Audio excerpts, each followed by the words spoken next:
नमस्कार दोस्तों, मैं सूजी मैकवे बोल रही हूँ।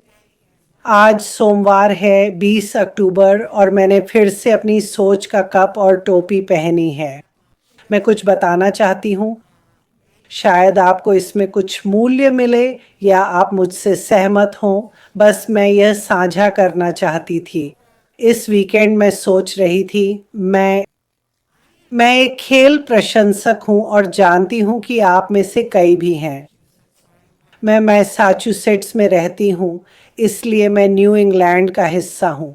मैं बोस्टन रेड सॉक्स, सेल्टिक्स, ब्रुइन्स और न्यू इंग्लैंड पैट्रियट्स की प्रशंसक हूँ। चाहे आपको पसंद हो या नहीं, मैं एक प्रशंसक हूँ। अगर आप पैट्रियट्स को फॉलो करते हैं तो जानते होंगे कि ब्रैडी और कोच के जाने के बाद उन्होंने संघर्ष किया। वे कई परीक्षणों से गुजरे और जब टीम खराब लगी तो बहुत लोगों ने साथ छोड़ दिया। मैं कभी प्रशंसक होना नहीं छोड़ी। मैंने कभी उनका समर्थन करना नहीं छोड़ा। मैंने कभी उनका हौसला बढ़ाना नहीं छोड़ा। देखिए, यह दिलचस्प है। कुछ लोग कहते हैं, आप खेल क्यों देखने जा रहे हैं? वे हारेंगे। पर मैं ऐसा नहीं सोचता। अगर पता हो कि वे हारेंगे तो मैं क्यों देखूं? मैं उत्साह से देखता हूँ, उम्मीद करता हूँ कि वे अच्छा खेलें, क्योंकि मैं प्रशंसक हूँ और टीम का हिस्सा महसूस करता हूँ।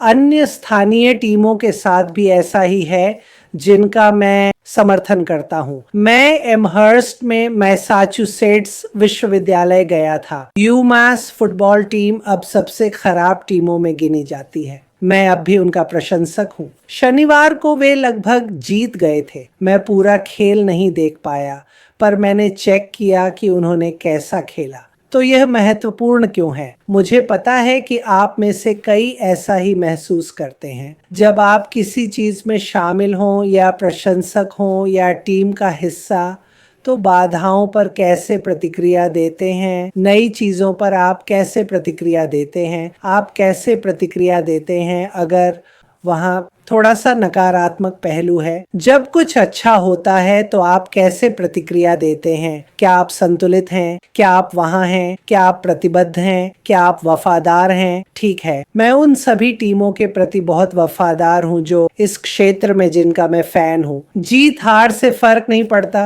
सूजी मैकवे उनकी फैन है। मैंने देखा न्यू इंग्लैंड पैट्रियट्स इस साल अच्छा कर रहे हैं। पिछले कुछ सालों में वे अच्छे नहीं थे, पर मैं वहीं था। मेरे पास अभी भी वो मेरा साथ देते थे। मैं एक सच्चा फैन था। इस पर सोचते हुए मुझे लगता है कि मैं अपने संस्थापक श्री ऐश मोफारा के लिए भी ऐसा ही महसूस करता हूँ। मैं एक फैन बन गया, अगर आप ऐसा कहना चाहें। लोग इसे अलग अलग नाम देते हैं। मुझे इस आदमी के चरित्र, ईमानदारी और काम करने के तरीके की समझ आ गई और मैं हर हाल में उसके साथ हूँ। अब वो वक्त आ गया है जब सब कुछ बदल रहा है और हम यात्रा के नए पड़ाव पर जा रहे हैं। हम पुराने और बीते कल को पीछे छोड़ रहे हैं। हम एक नए, ताज़ा और साफ मंच पर जा रहे हैं, जहां हम नई चीज़ें सीखेंगे और नए तरीकों से काम करेंगे। यह एक शानदार सफ़र रहा है। मैं खुद को नंबर 1 फैन मानता हूँ। समझे? मैं दुविधा में नहीं हूँ। मैं कभी भी अपनी टीमों या इस काम के बारे में दुविधा में नहीं रहा और मैं रोमांचित हूँ। मैं सच में बहुत उत्साहित हूँ। और एक बात जो मुझे इस वीकेंड समझ आई, जिससे मैं वाकई खुश हूँ, दुनिया का बोझ मेरे कंधों से उतर गया है।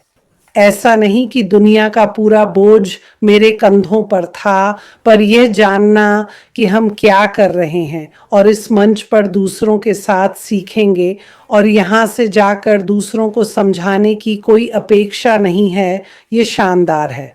मतलब ये मंच का अपमान होगा, क्योंकि ऐश ने वादा किया कि यह सरल, आसान और मज़ेदार होगा और हम नई चीज़ें सीखेंगे। इसलिए मैं बहुत उत्साहित हूँ कि हम इस नई प्रक्रिया में प्रवेश कर रहे हैं और मैं इसका बेसब्री से इंतज़ार कर रहा हूँ।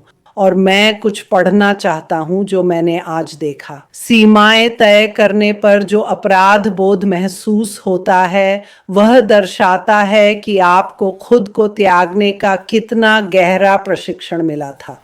फिर से, सीमाएं तय करने पर जो अपराध बोध महसूस होता है वह दर्शाता है कि आपको खुद को त्यागने का कितना गहरा प्रशिक्षण मिला था। निश्चित रूप से हम सभी को सीमाएं तय करनी होंगी। मुझे पता है कि मैं सीमाएं तय करना बेहतर तरीके से सीख रहा हूं। इसका मतलब ये नहीं कि मैं मददगार नहीं हूं, या मेरा दिल अच्छा नहीं है, या मैं दानी नहीं हूं। मैं हर संभव मदद करना चाहता हूं, लेकिन इस पर गहराई से सोचें। ये वो समय है जब सीमाएं तय करनी चाहिए। हम ऐश के साथ जीत में प्रवेश करते हैं और दुनिया हमारी मुट्ठी में है। मैं जोश में हूं और वो पैट्रियट्स, वे अभी अपने डिवीजन में टॉप पर हैं, और अगर नहीं भी होते तो भी सूजी उम्मीद के साथ उनका साथ देती। तो अगर आपको ये उपयोगी लगा तो बढ़िया। आपका दिन शुभ हो और जल्द ही फिर मिलेंगे।